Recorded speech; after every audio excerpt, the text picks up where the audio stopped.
أعزائي المشاهدين متابعي برنامج صورة مصرية، أهلا وسهلا بكم وصورة مصرية مشرفة من داخل أراضي اسكندرية. معانا ومعاكم الدكتورة ريم صبيح.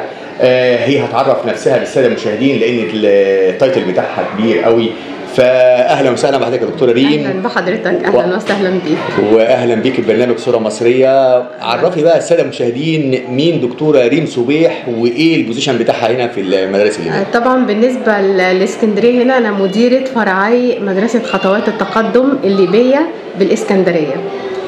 طبعا هي مدرسة ليبية بتخدم الجالية الليبية في اسكندرية خاصة وفي مصر عموما. تتبع السفارة الليبية والملحقية الثقافية، وهي بتخدم طبعا الجالية الليبية من بداية يمكن الثورة وازدياد عدد الليبيين وتواجدهم في مصر.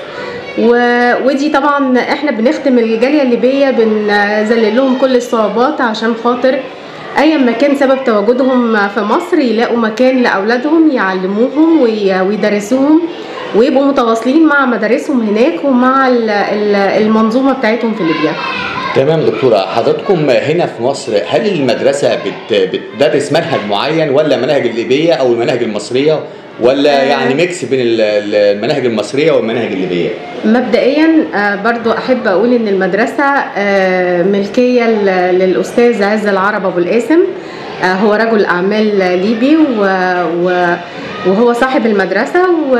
والمدرسة زي ما قلت لك هنا هي مدرسة ليبية تخضع لوزارة التربية والتعليم الليبية، مناهج ليبية، خطة ليبية. تمام. الطالب لما بيجي هنا مع ولي أمره أيا ما كان سبب وجوده فهو بيدرس كأنه بيدرس في ليبيا بالظبط. كتب ليبية، مناهج ليبية، خطة، كل حاجة. المدرسين الموجودين هنا هل هم مصريين أم ليبيين بيدرسوا المناهج؟ طبعا المدرسين الموجودين عندنا معظمهم وإن لم يكن 95% منهم مصريين.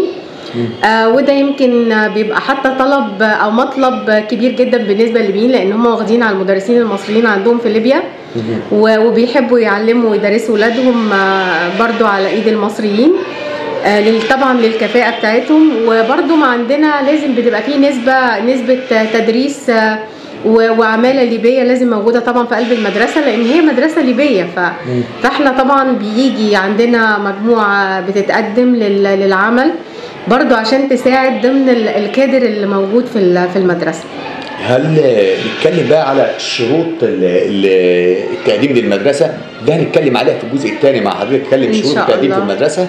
بس عايزين نعرف بقى دلوقتي هل العدد في الموجودين او الموجودين داخل المدرسة والمراحل الدراسية اللي بتدرسوها ايه؟ يعني عدد الطلاب. نتكلم الاول على المراحل الدراسية اللي احنا طبعا مراحل من الصف الاول الابتدائي لحد الصف الثالث الثانوي بفرعي العلمي والادبي.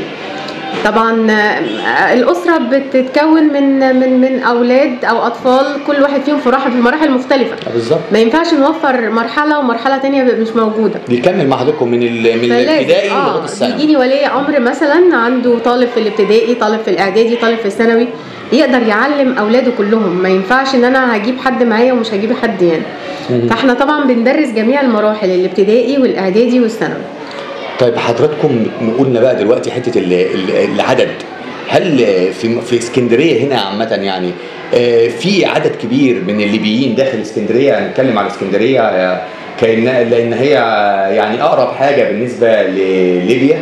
هي طبعا بيجوا عن طريق سلوم ومطروح واسكندريه، فدي اقرب حاجه ليهم. هي اسكندريه بتعتبر شواطئها امتداد لشواطئ ليبيا بالظبط. تمام. فاحنا بنعتبر الاكبر عدد بالنسبه للمواطنين الليبيين بيجوا اسكندريه. بيحسوا اولا ما فيش غربه، كأن هم موجودين في بلدهم. الاجواء، التعاملات، عندنا اماكن كامله يسكنها ليبيين. يعني عندنا خالد بن الوليد يعني يعتبر مليان ليبيين. حتى يعني اي حد مصر فاتحه ذراعيها لاخواتها العرب كلهم والاشقائنا العرب، ان كان في ليبيا ولا في لبنان ولا في الجزائر ولا في تونس ولا في فلسطين وفي السودان. يعني مصر هي الوطن الام زي ما بيقولوا لكل العرب. اكيد دي حاجه، والعدد بسم الله ما شاء الله كتير وبيتزايد، ولاي مكان السبب اللي بيجوا ليه ايه، بس العدد بيتزايد. ومصر طبعا معروفه من قديم الازل اللي بيجيها مره لازم يجيها 2 و3 و4. اكيد دكتورة، احنا دلوقتي مش هنكتفي بهذا القدر وهذا اللقاء، احنا لينا لقاء تاني وجزء تاني مع حضرتك، فتكمل لنا بقى الشروط وحاجات كتير اللي المشاهد عايز يعرفها.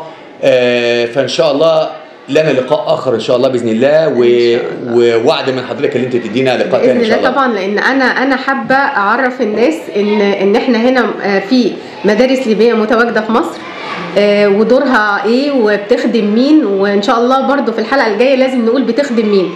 تمام. لان احنا الحمد لله رب العالمين مدرسه خطوات التقدم الليبيه احنا بنسميها او الناس بتسميها مدرسه الغلابه، وهنقول ليه هي مدرسه الغلابه ان شاء الله في الحلقه. وهنتكلم برضو على المصروفات اللي كان لها مصروفات ان شاء الله. طبعا اكيد. اعزائي المشاهدين، ده كان لقاءنا مع الدكتوره ريم صبيح من داخل المدارس الليبيه بالاسكندريه، والجزء الاول، ونلقاكم والجزء الثاني وبرنامجكم صوره مصريه، فانتظرونا والجزء الثاني مع الدكتوره ريم صبيح وبرنامجكم صوره مصريه.